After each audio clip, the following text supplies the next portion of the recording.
In 1704, si Selkirk, a Scottish sailor, ay siya po ay namaroon sa isang island sa Masteira in the Juan Fernandez archipelago of the coast of Chile.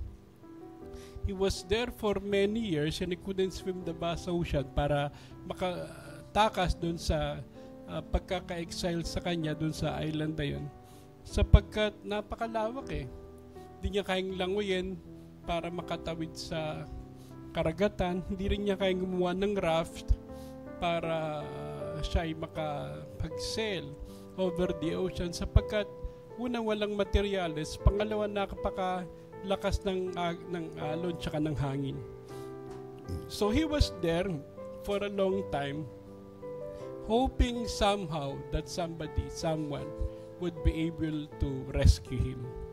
And all he could do all the time was wish and hope that someday everything will be all right. So yung assurance niya ay napakaliit, napakakonti lang. So he tried to survive. She built a shelter. Pagkatapos natuto siya mag-hunt ng animals at mag-forage ng mga pagkain. Over a long period of time, he longed for his family, friends, and freedom because all he had in the island is himself. Ang hirap niya, wala kang kausap araw-araw kundi sarili mo lang. So tinitiis mo lang. Halos mabaliw-baliw na siya na wala siyang kasama doon. And the chance of surviving every day because of the danger of the island is really very small. He was alone, lonely and depressed in an island. Kapag siya man namatay, wala makakalam kung ano nangyari sa kanya sapagkat nag-isa lang siya. He missed his family, his friends, and freedom. Free siya sa loob ng island, pero hindi siya makapamuhay ng normal na malaya. All he had was himself. So, sana ma-rescue na ako. Pero walang assurance.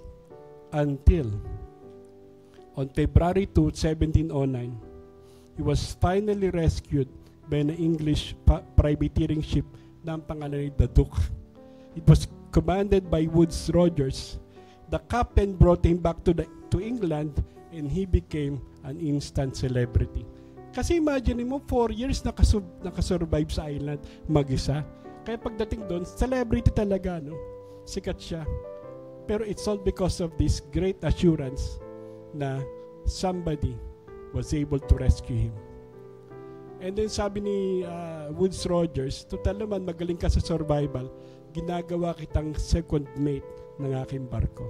So he toured around the world as a sailor again and he was back to his own position.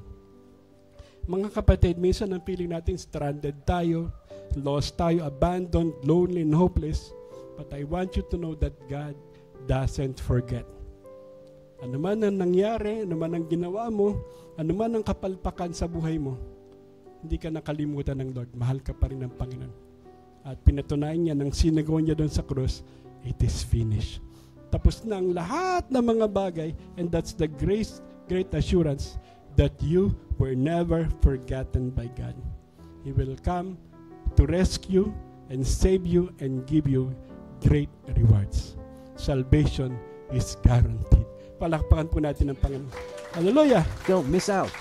If you enjoyed this post, show us some love. Like if you agree.